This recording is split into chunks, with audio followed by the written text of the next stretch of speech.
काय आपण दिशाहीन व अत्यंत गमावलेले आहात? आपणास माहीत आहे की देवाने आपल्यासाठी योजना आखली आहे?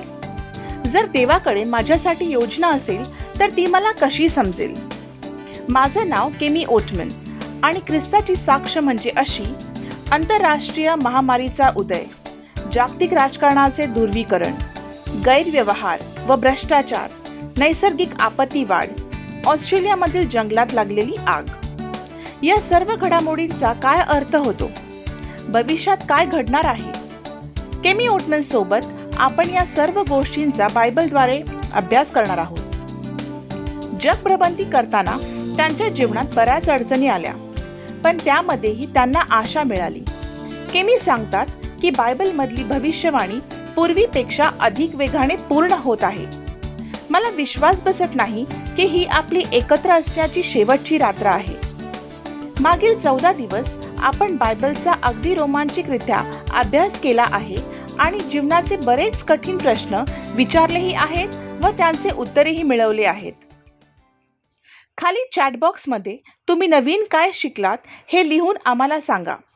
जर तुम्ही हा कार्यक्रम पहिल्या वेळी बघत असाल किंवा पूर्वीचे कार्यक्रम बघितले नसतील तर awr.org/bible या वेबसाईटवर तुम्ही ते बघू शकता व शेअरही करू शकता.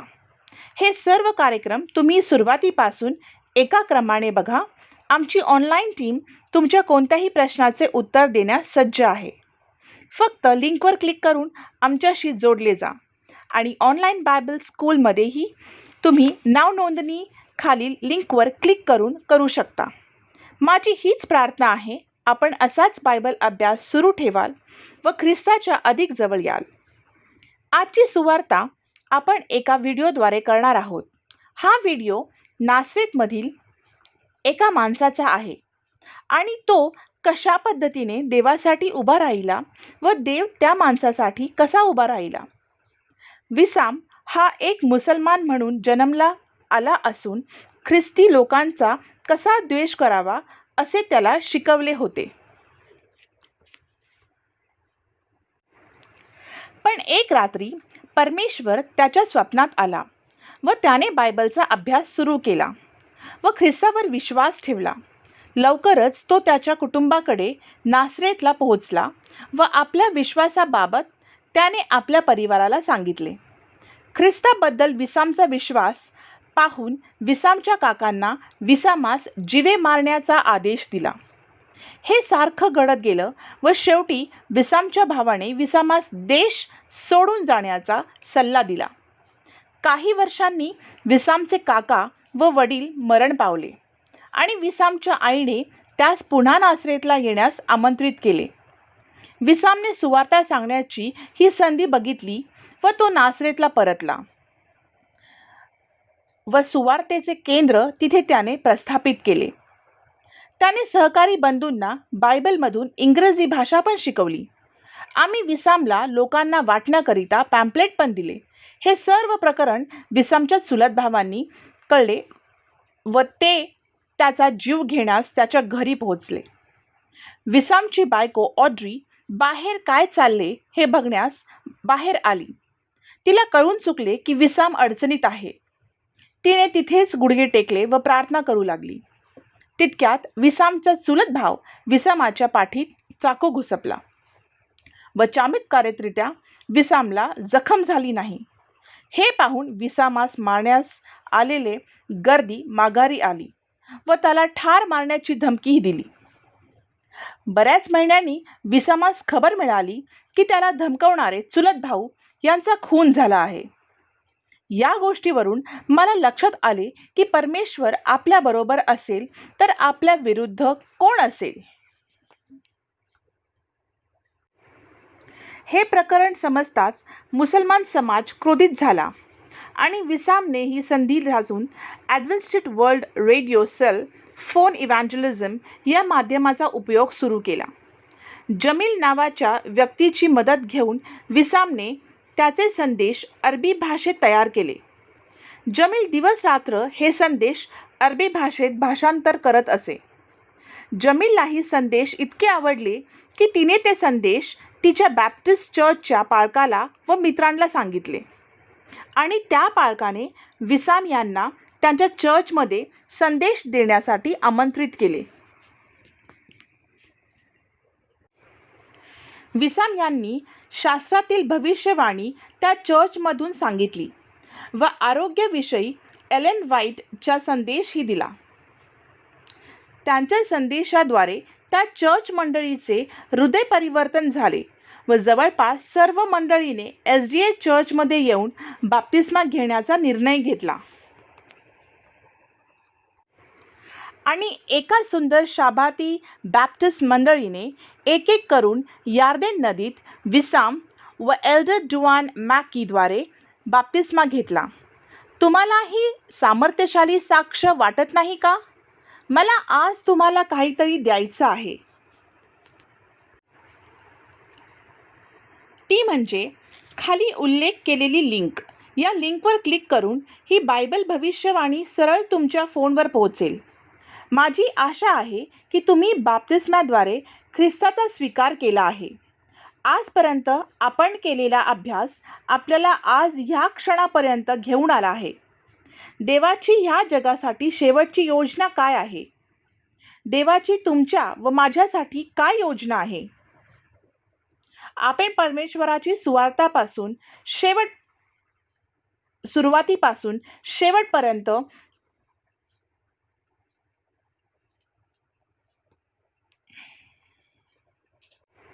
त्याच्या मंडळीसाठी काय योजना आहे हे महान संघर्ष याद्वारे पाहणार आहोत. त्याआधी आपण प्रार्थना करू. हे आमच्या स्वर्गातील पित्या, तू या सृष्टीचा राजा आहेस. तू आमच्या हृदयाचा राजा आहेस. माझ्या हृदयाला रिकामं कर व तुझ्या आत्म्याने मला भर. माझ्या ओठांना तुझे शब्द दे व आम्हास शेवटच्या काळाबद्दल ज्ञान दे. आमचे हृदय तुझ्या सत्यासाठी उघड, म्हणजे आम्ही या शेवटच्या काळात तयारी करू शकू. आम्हास ठाऊक आहे की तू आम्हाला सांभाळतोस. सर्व महिमा व स्तुती तुला देते. ख्रिस्ताच्या नावात प्रार्थना करते. आमेन. मला हा संदेश तुम्हापर्यंत पोहोचण्यास खूप आनंद होत आहे, कारण या संदेशाने मला स्वर्गाची दिशा दाखवली आहे. आज आपण ख्रिस्त व सैतानातील महान संघर्ष याबाबत शिकणार आहोत. उत्पत्ती ते प्रकटीकरणपर्यंत जसा आपण गाजराचा रस काढतो तसेच आपण शास्त्राचा रस काढणार आहोत. मी जे आता तुम्हाला सांगेल त्याची तुम्ही डोळ्यासमोर कल्पना करा.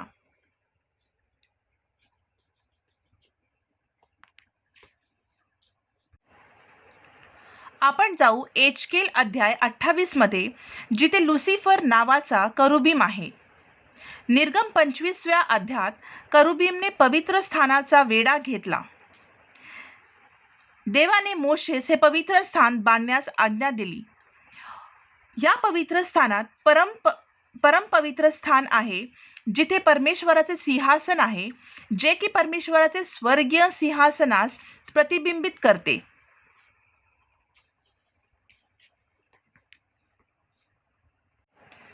निर्गम 25व्या अध्यायात करुबीमने पवित्र स्थानाचा वेढा घातला आहे. देवाने मोशेस हे पवित्र स्थान बांधण्यास आज्ञा केली होती. या पवित्र स्थानात परमपवित्र स्थान आहे, जिथे परमेश्वराचे सिंहासन आहे, जे की परमेश्वराचे स्वर्गीय सिंहासन प्रतिबिंबित आहे.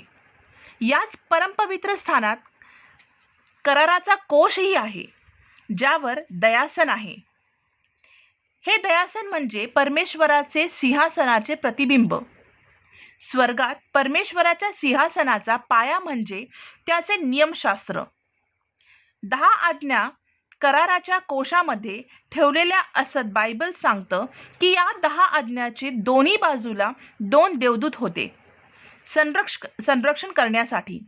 आता लुसिफर बाबत बोलूया. लुसिफरचे काम होते परमेश्वराच्या सिंहासनाची रक्षण करणे. तो नेहमी देवाच्या उपस्थितीमध्ये असत. एचकेल 28 आपल्याला सांगते की लुसिफर अगदी परिपूर्ण होता जोपर्यंत त्याच्या मनात पाप घडले नाही. बायबल सांगतं की पाप करणे म्हणजे आज्ञा मोडणे.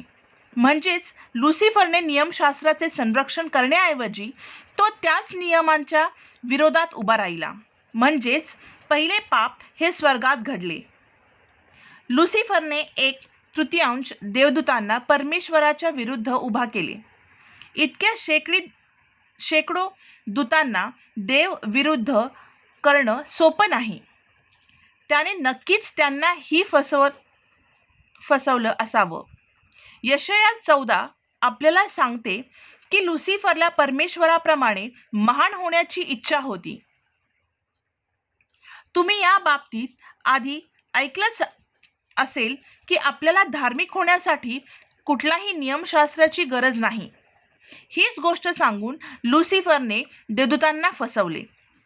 मला आशा आहे की आपण अजूनही डोळ्यासमोर कल्पना करत आहे, कारण त्याच प्रकरणामुळे सध्या जगाची ही अवस्था आहे. पण या सर्व गोष्टी अगदी थोड्याच काळासाठी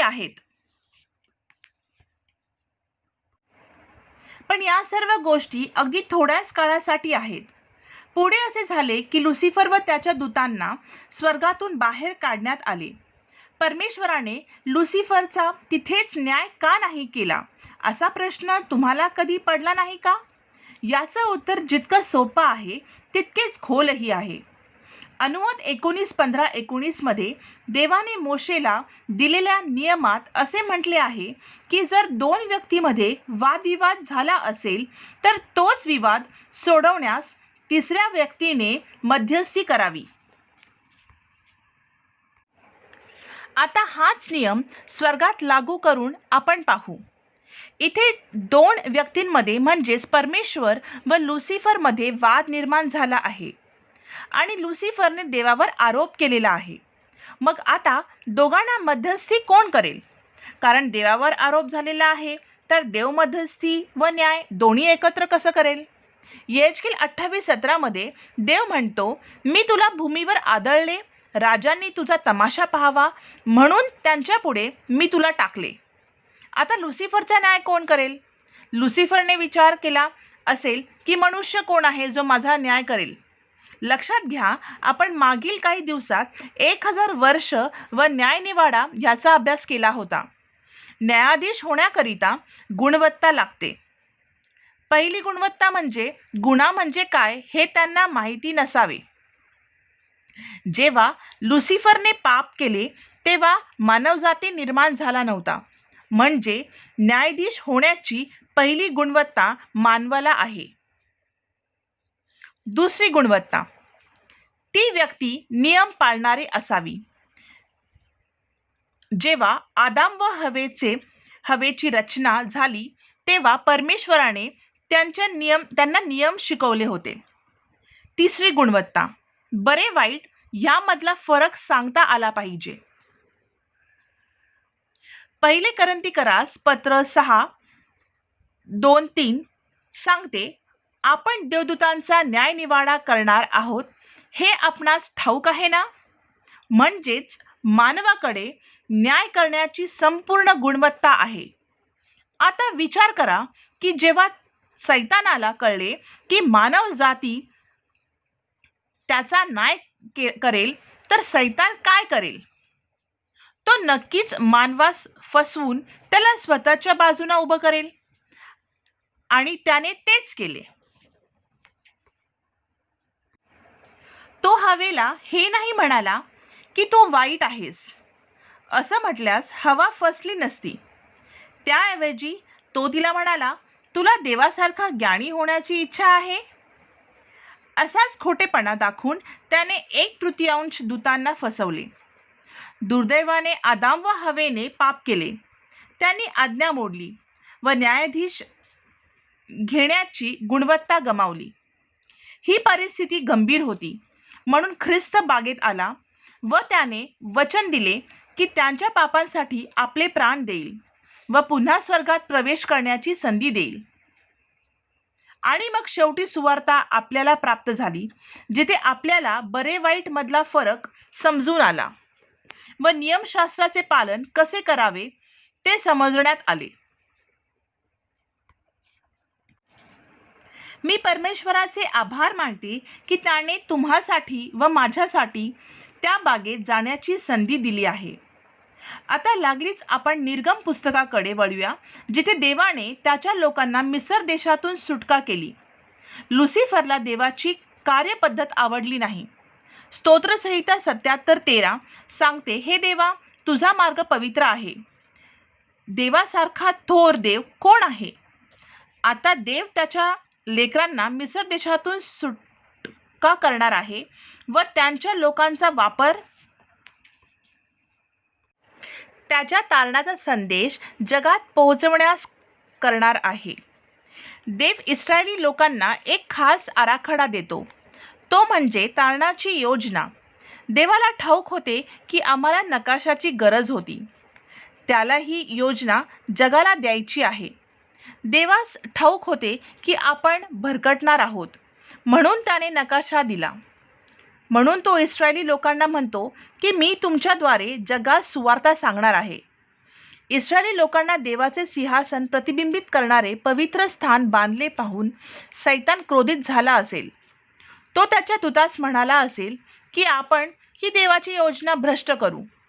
आपण विचार करत असाल की हा आराखडा, हा नकाशा नक्की आहे तरी काय? चला तर आपण स्क्रीनकडे लक्ष देऊया. हा आहे बाहेरचा रिकामा भाग. इथे काही सामग्री ठेवलेली आहे. आता प्रत्येक सामग्रीचा एक विशेष अर्थ आहे. सर्वप्रथम आहे वेदी, जिथे जनावरांचे अर्पण केले जाते. ही वेदी कोणाचे अर्पण दर्शवते? ख्रिस्ताचे अर्पण. नंतर पुढे आहे हातपाय धुण्यासाठी गंगाळ. हे दर्शवते बाप्तिस्मा. आता जाऊया पवित्र स्थानात, जिथे मेज व समक्षतेची भाकर ठेवलेली आहे. ही भाकर म्हणजेच जीवणी भाकर, म्हणजेच देवाचे वचन. मत्ते 4:4 मनुष्य केवळ भाकरीने नव्हे तर परमेश्वराच्या मुखातून निघणाऱ्या प्रत्येक वचनाने जगेल. पुढे आहे दर्शन मंडप, जी आपली प्रार्थनेचे प्रतीक आहे.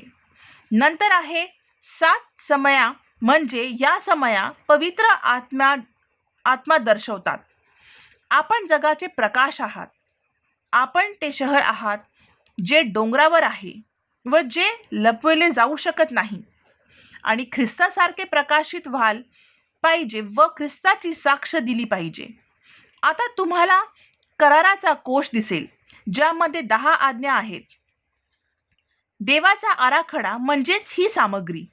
हे पवित्र स्थान व त्यातली सामग्री देवाचा आराखडा कसा असू शकला? आपण थोडं निरखून पाहिलं तर या सर्व सामग्रीच्या काठी तुम्हाला क्रूसाचं चित्र दिसेल. आणि या क्रूसाचं प्रतीक आहे ख्रिस्ताचे क्रूसावर मरण पावणे. ही योजना देवाने हजारो वर्षापूर्वीच आखून ठेवली आणि या पवित्र स्थानाद्वारे ख्रिस्ताने आपले वचन पूर्ण केले. योहान 14:6 म्हणते, मार्ग, सत्य व जीवन मीच आहे. आणि अशाची गोष्ट ही आहे की ज्या ठिकाणी या सामग्री ठेवलेल्या आहात त्या ठिकाणी ख्रिस्ताच्या शरीराला खिळले गेले आहे. देव नेहमी त्याच्या लेकरांची सुटका करतो. निर्गम 20 मध्ये देव त्याच्या लेकरांची सुटका करताना म्हणतो की कोकराचा बळी द्या व त्याचे रक्त दारावर लावा. ते बळी काय दर्शवते? प्राणापणाची वेदी. आता निर्गम 14 मध्ये जाऊ. फारोने आपले सैनिक इस्रायली लोकांच्या मागे पाठवले. तेव्हा देवाने काय केले? त्याने समुद्राचे विभाजन केले. हे गंगाळातील बाप्तिस्माचे प्रतीक आहे. निर्गम 16 मध्ये जेव्हा इस्रायली लोक समुद्राच्या दुसऱ्या टोकाला जातात तेव्हा ते काय होते? इस्रायलीचे लोक म्हणतात, आम्हास भूक लागली आहे, आम्हाला भाकर द्यावी. तेव्हा देवाने मन्नाचा वापर केला. हे प्रतीक आहे क्षमक्षतेचे, भाकरीचे. निर्गम 19 मध्ये देव इस्रायली लोकांस म्हणतो की तुम्ही जगाचा प्रकाश आहात, माझे लोक आहात आणि तुम्हाद्वारा मी लोकांना तारण्याचा संदेश देणार आहे. म्हणजेच देव त्यांना त्या 7 समयांपर्यंत आणण्यास होते. आता देव मोशेस म्हणतो की माझ्या लोकांना सांग की 3 दिवस परमेश्वराची भेट घेण्याची तयारी करा व प्रार्थना करा. हे आहे दर्शन मंडपाचे प्रतीक.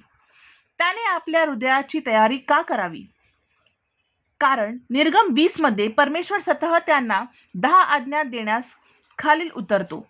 आता आपण ख्रिस्ताचे जीवन हे पवित्र स्थानाचे प्रतीक कसे असू शकते हे बघूया. ख्रिस्ताचा जन्म जनावरांच्या गोठ्यामध्ये झाला.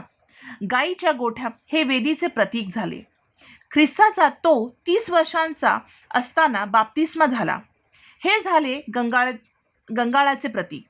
सैतानाने त्याची परीक्षा घेताना सर्वात म्हटले की ह्या घोड्यांना भाकर म्हणून सांग व त्या भाकरेने तुझी भूक मिटवे. हे झाले समक्षतेचे भाकरीचे प्रतीक. सैतान नंतर त्याला डोंगरावरून स्वतःला खाली टाकण्यास सांगतो. तिसरी परीक्षा देत सैतान ख्रिस्तास म्हणतो, हे जग मी तुला देईन. हे जग म्हणजे त्याने निर्माण केलेले लोक. हे लोक झाले 7 समयांचे प्रतीक. ख्रिस्त ह्या 3 परीक्षेस सामोरी गेला व विजयी झाला. आता आपण नवीन करारातील पुस्तके पाहूया. मत्तय, मार्क, लूक व योहान हे 4 लेखक ख्रिस्ताच्या प्राणापणाची साक्ष देतात. पुढे प्रेषितांचे कृत्य हे पुस्तक पवित्र आत्म्याचे बाप्तिस्म्याबद्दल सांगते. हा बाप्तिस्मा म्हणजे गंगाळ. रोमकरास पत्र या पुस्तकापासून हे यहुदाच्या पुस्तकापर्यंत शास्त्र वाचन, प्रार्थना व साक्ष देणे याचे काय महत्त्व आहे हे सांगितले आहे. हे प्रतीक झाले पवित्र स्थानाचे. आणि मात्र येथे प्रकटीकरण पुस्तक ज्यामध्ये परमेश्वराचे सिंहासनाचा उल्लेख केला आहे, हे प्रतीक झाले परमपवित्र स्थानाचे. असे आहे तारणाची योजना. तर आम्हाला कळून चुकले आहे तारणाची प्रक्रिया काय आहे. रोमकरास पत्र 10:9 म्हणते, मी आधी कोणाचा स्वीकार करावा? ख्रिस्ताचा.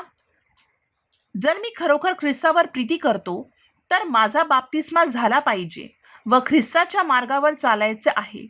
त्याचे वचनाचा अभ्यास करायचा आहे व त्यांच्याशी नातं घट्ट करायचं आहे. मला त्याची साक्ष जगाला सांगायची आहे.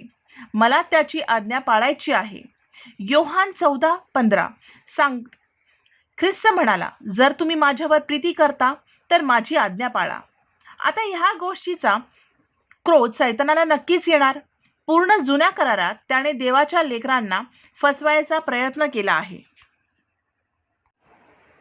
कल्पना करा की देवाच्या तारणाचा आराखडा हा एक फुटबॉल आहे व त्याने इस्रायली लोकांना सांगितले, हा फुटबॉल घ्या आणि मैदानात जा.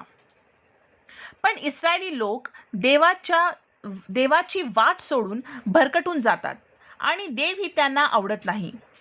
यामुळे त्यांना बाबेलमध्ये बंदिवास भोगावा लागतो. मग काय होते? मग आपल्याला दानिएलच्या पुस्तकात पहिल्या 3 भविष्यवाण्या मिळतात. पहिली भविष्यवाणी म्हणजे 70 आठवड्यांचा काळ. ही भविष्यवाणी अशी आहे की पवित्र स्थान ज्याच्याकडे आपले लक्ष वेधून घेत आहे तो 70 आठवड्यांनी येणार आहे. आणि जर तुम्ही त्याचा स्वीकार केला नाही तर मी हा आराखडा तुमच्याकडून काढून घेईल व अन्य कोणाला सोपवेल. आणि असे झाले. इस्रायलाने बंड केला व ख्रिस्ताच्या क्रूसावर जीव घेतला. आणि ख्रिस्ताने जेव्हा प्राण सोडला तेव्हा काय घडलं? पवित्र स्थानामधील पडदा 2 भागात वरून खाली पर्यंत फाटून गेला. पडद्याचे फाटून जाणे हे दर्शवतं की आता पृथ्वीवरील आराखडा संतुष्टाने आला आहे. आणि आता हा आराखडा शाब्दिक किंवा जगिक इस्रायलकडून काढण्यात आला आणि आध्यात्मिक इस्रायलकडे सोपविण्यात आला. आता आपला जुन्या कराराची अभ्यास पूर्ण झाला आहे. परमेश्वर आता इस्रायली लोकांना अन्य भाषेची देणगी देतो जेणेकरून स्वर्गीय पवित्र स्थानाची व स्वर्गीय याजक ख्रिस्ताची सुवार्ता जगात पोहोचवली जाईल. आणि हे आध्यात्मिक इस्रायल इतक्या जोमाने मैदानात जातात की त्यांना थांबवणे अशक्य आहे. आता सैतान म्हणतो त्यांना थांबवणे गरजेचे आहे. मग तो आध्यात्मिक इस्रायल विरुद्ध जागतिक इस्रायलस व रोम राजाला उभा करतो. पण सैताना समजते की जितके जास्त लोक ख्रिस्तासाठी आपले प्राण गमावतील त्यापेक्षाही अधिपटीने सुवार्ता प्रचार होत आहे. म्हणून आता तो आपली रणनीती बदलतो. हे आपल्या दिसून येते दानिएलच्या पुस्तकात, ज्यामध्ये 1260 वर्षाचा कालावधीची भविष्यवाणी आहे, ज्याचा आपणास अभ्यास केला आहे, ज्यामध्ये सांगितले आहे की एक लहान सिंहाचे उगम होईल. त्या श्वापदाचे सामर्थ्य ख्रिस्ताच्या आराखडा खाली पाडून लावेल. ते कसे? सैतान आता बनावटींचा वापर करतो. लक्ष ठेवा, 1260 वर्षांचा काळ ही अवघड वेळ आहे. रोमन कॅथलिक चर्च हे ख्रिस्ताचे सत्य खाली पाडून लावतं.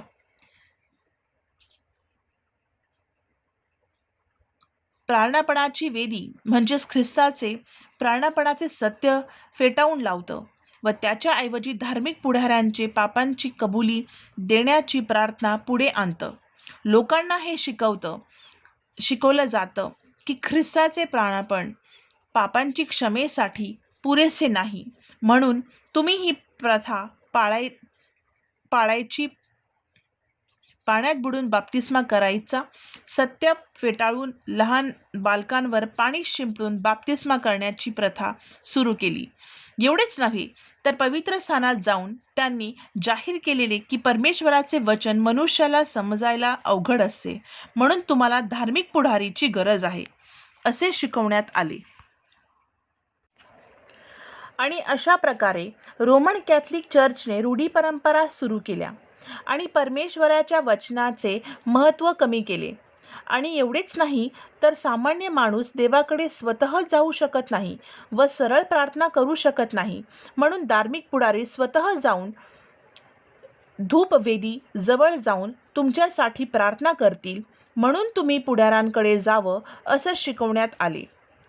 त्यांनी एक विशेष खोली तयार केली, ज्याच्या एका पडद्याआड दोन भागात विभाजित केलेले आहेत.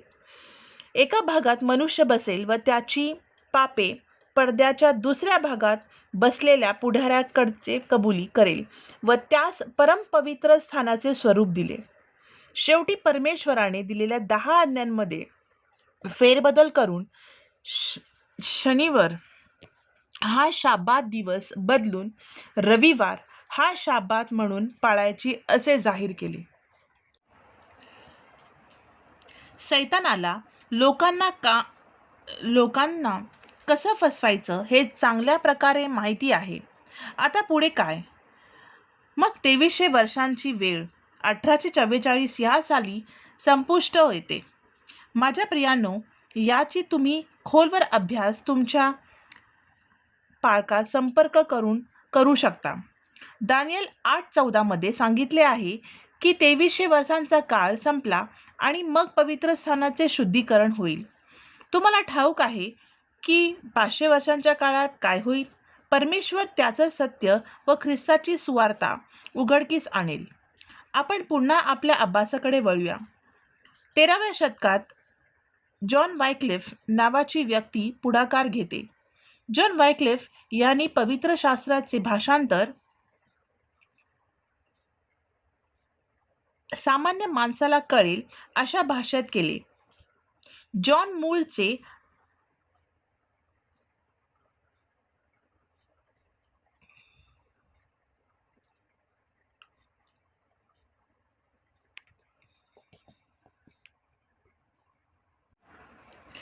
जॉन मुळेच आज आपण आपल्या भाषेतले पवित्र शास्त्र वाचू शकतो आणि अशा प्रकारे समक्षतेची भाकर पुनर्संचित झाली. प्रियानो, जर मी 13व्या शतकात जगत असेल तर मी जॉन वायक्लिफचे अनुसरण केले असते. आता 14व्या च्या काळात एका देवाचे खंबीर माणूस पुढाकार घेतो, म्हणजे मार्टिन लूथर. त्याने रोमन कॅथलिक चर्च ह्याचा विरोध केला आणि मार्टिन लुथरद्वारे परमेश्वराने हे सत्य पुढे आणले की पापांची क्षमा फक्त आणि फक्त ख्रिस्त करू शकतो, कोणी धार्मिक पुढारी नाही.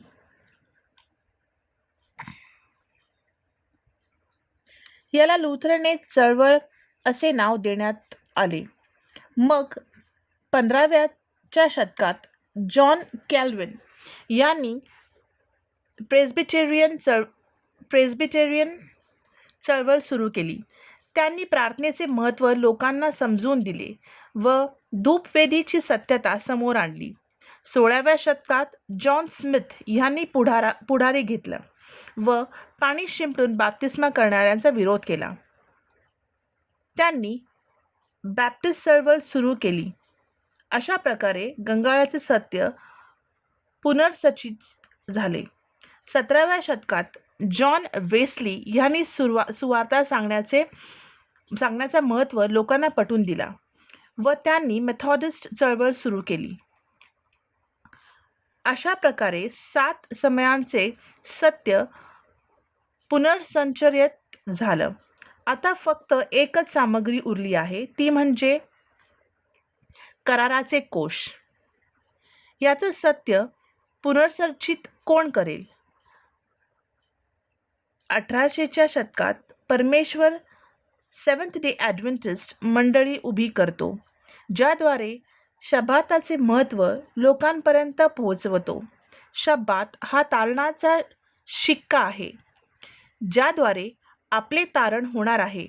परमेश्वराला तुम्हाला सत्य सांगायचे आहे. प्रकटीकरणच्या 7व्या अध्यायात सांगितले आहे की ज्यांच्या परमेश्वराचा शिक्का असेल त्यांचेच तारण होईल. आपण पाहतो प्रकटीकरणाच्या 14व्या अध्यायात पाहिले देवदूत कशा प्रकारे सुवार्ता जगात घेऊन जातात. अवघड काळातही हे सत्य लपून ठेवले गेले होते. लुथरन, बॅप्टिस्ट, मेथॉडिस्ट, प्रेस्बिटेरियन यांनी आपले कार्य केले. आता SDA मंडळी आपलं कार्य करत आहे. 1844 साली पासून 1988 मध्ये कॉल स्टेट विरुद्ध स्टॅनफोर्ड हे संघ रुग्बी सामना खेळत होते. कॉल स्टेट फक्त एका गुणाने मागं होते व स्टॅनफोर्डने जिंकण्याचा जल्लोष आधीच सुरू केला. तितक्यात बॉल पहिल्या खेळाडूने घेतला व स्टॅनफोर्ड संघाच्या खेळाडूने चकवून दुसरा खेळाडू सोपावला.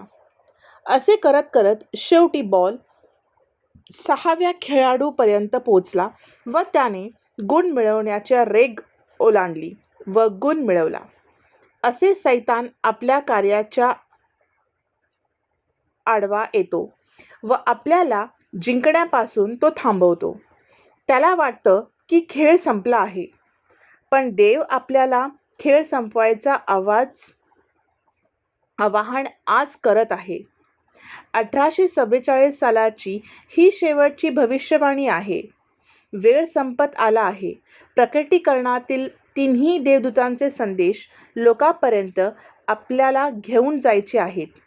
चला तर आपण वेळ निघून जाण्याआधीच नोहाच्या तारूमध्ये जाऊया. प्रकटीकरण 15 व 16 सांगते की देवदूत परमपवित्र स्थानातून शेवटच्या 7 पिढा घेऊन येत आहे. ह्या पिढा त्यांना होतील ज्यांनी ख्रिस्ताचा संदेश नाकारला. स्तोत्रसंहिता 91:1 सांगते, जोपर्यंतच्या जी परात्पराच्या गुप्तस्थळी बसतो तो सर्व सामर्थ्याच्या सावलीत राहील. हेच वचन देवाने दिले आहे, त्याचा स्वीकार करा. 10वं वचन सांगतं, कोणतेही अरिष्ट व व्याधी तुझा तंबूजवळ येणार नाही. ज्या वचनावर तुम्ही विश्वास ठेवाल का? हे प्रत्येक वचन आपल्यासाठी आहे. यशाया 43:1 मध्ये परमेश्वर म्हणतो, मी तुम्हाला सोडवले आहे आणि तू माझा आहेस. भिऊ नकोस, मी तुला तुझ्या नावाने बोलावले आहे. हे वचन एक खजिना आहे, त्याला मनात सांभाळून ठेवा. हालेलुया, ख्रिस्त पुन्हा येणार आहे व प्रत्येक डोळा त्याला येताना पाहणार आहे. आपल्यास ठाऊक आहे की त्यामध्ये जे झोपी गेले आहेत, जे उठतील आणि त्याला आकाशात भेटतील. तुम्ही फसवले जाऊ नका. प्रकटीकरण 12:10 मध्ये सैतान देवाच्या मंडळीवर आरोप करतो आणि परमेश्वर जीवनाचे पुस्तक उघडणार आहे. तुम्हावर व माझ्यावर प्रकोप आणण्यासाठी नाही, तर सैतान लबाड आहे असे दाखवण्यास. सैतान म्हणेल की याने असं केलं, त्याने तसं केलं, पण परमेश्वराचं जीवनाचं पुस्तक सांगतं की त्यांनी पश्चातापही केला. ते पांढरे शुभ्र आता व ते माझे आहेत.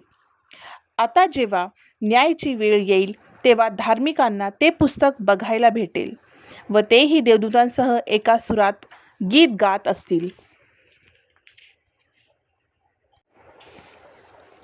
आणि मात्र 1000 वर्षानंतर परमेश्वर स्वर्गातून पृथ्वीवर येईल आणि अधर्मी लोक मरणातून उठवले जातील. तेव्हा हे दृष्ट एखाद्या चित्रपटासारखं असेल, पण सत्य असेल. मला स्वतःवर अशी वेळ मुळीच नाही आणायची आहे की अधर्मी तेव्हा माझ्याकडे पाहतील व म्हणतील, तुला हे सर्व माहिती होते व तू मला सांगितले नाहीस. महान संघर्ष. आता देव अधर्मी लोकांचा नाश करेल. तो अग्नीचा उपयोग करेल, कारण देव प्रीती आहे व प्रीती अग्नीसारखी जळते, असं गीतरत्नमध्ये लिहिलं आहे. इब्रिकरास पत्र 12:29 मध्ये देव हा विनाशकारी अग्नी आहे असं लिहिलं आहे. त्याचा रथ, त्याचे सिंहासन, त्याचे नगर हे अग्नीचे आहे. त्याची इच्छा आहे की आपण त्या अग्नीत निवास करावा, त्यात आपला नाश न होता. लक्षपूर्वक ऐका. धार्मिक सर्व काळ देवाच्या अग्नीत जळतील, देवाच्या महिमेमध्ये जळतील. अधर्मी या अग्नीत नाश होतील, म्हणून त्यांना स्वर्गात जागा नाही, कारण स्वर्गातील अग्नी त्यांना भस्म करेल. परमेश्वर शेवटच्या वेळी त्यात अधर्मी लेकरांना त्याच्या मिठीत घेईल. तेव्हा त्यांना परमेश्वराचे प्रेम जाणवेल, जे त्यांनी नाकारलं होतं, व तेव्हा प्रत्येक गुडघा त्याच्या नावाने टेकेल. आणि मग परमेश्वर नव्याने पृथ्वीवर एक परिपूर्ण नगर बनवेल. आपण स्वर्गात नेहमी शाबात पाळणार आहोत, म्हणून सैतानाद्वारे फसले जाऊ नका. हरकत नाही, तुम्ही किती पापी आहात. ख्रिस्ताकडे भरपूर अनुग्रह आहे. त्याने जे तुम्हाला सुरू केले आहे ते तो नक्कीच पूर्ण करेल. फक्त त्याच्याकडे मागा. त्याला तुमच्या जीवनात यायची अनुमती द्या. तो कल्पनेपेक्षा जास्त समर्थ आहे. तो अवर्णनीय आहे. तो अजिंक्य आहे. तो अपूर्णीय आहे.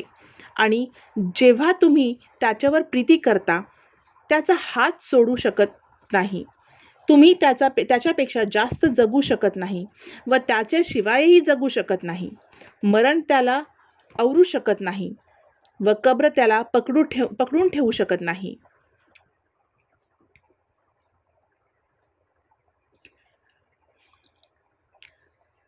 आपण प्रार्थना करूया. हे आमच्या स्वर्गातील पित्या, या जगाचा राजा, मी प्रार्थना करते की तुझी लेकरं तुझ्या सत्यात खंबीर राहो, सैतानाद्वारे फसवले जाऊ नये, तर या शेवटच्या काळात तुझ्या संरक्षणात वस्ती करू. तू महान व दयावान आहेस. आम्ही तुझ्या संरक्षणाच्या योग्य नाही तर तू आमची काळजी घेतोस. तू आम्हाला हिऱ्यासारखी चमक देतोस. येशू, मी तुझी स्तुती करते. तू राजांचा राजा आहेस. मी तुझ्या लेकरांसाठी प्रार्थना करते, जे माझ्यासोबत तुझ्या वचनाचा अभ्यास करत आहेत. तू त्यांचं मन जाणतोस. त्यांच्यावर तुझा पवित्र आत्मा पाठव, म्हणजे ते तुझ्या ज्ञानात चालतील व आम्ही तुला स्वर्गात भेटू. तुझ्या नावात ही प्रार्थना करते. आमेन. मित्रांनो, महान संघर्ष आपल्याला सांगते की परमेश्वराकडे आपल्यासाठी आराखडा व मार्ग आहे. तोच आपल्याला तारण देऊ शकतो. त्याच्या योजना आहेत या जगासाठी व सर्वात महत्त्वाची म्हणजे योजना तुमच्यासाठी. आज रात्री पुन्हा तुम्हाला विचारायचे आहे, तुम्ही आपलं जीवन येशूला देणार का? त्याच्या सत्यावर चालाल का? त्याची आज्ञा पाळाल का? एक अवशिष्ट मंडळी म्हणून खरोखर SDA मंडळीचं कार्य कराल का? जर बाप्तिस्मा द्यायचा विचार करत असाल तर उशीर करू नका. खालील लिंकवर क्लिक करा व आमच्याशी जोडले जा. तुम्ही माझ्यासह 14 दिवस हा अभ्यास केला. तुमचे आभार. मला आशा आहे की तुम्ही ख्रिस्त दररोज चालाल. तुमचे पुन्हा एकदा आभार की तुम्ही आमच्याशी जोडले गेले आहात. परमेश्वर आपणास आशीर्वादित करो. शुभ रात्री.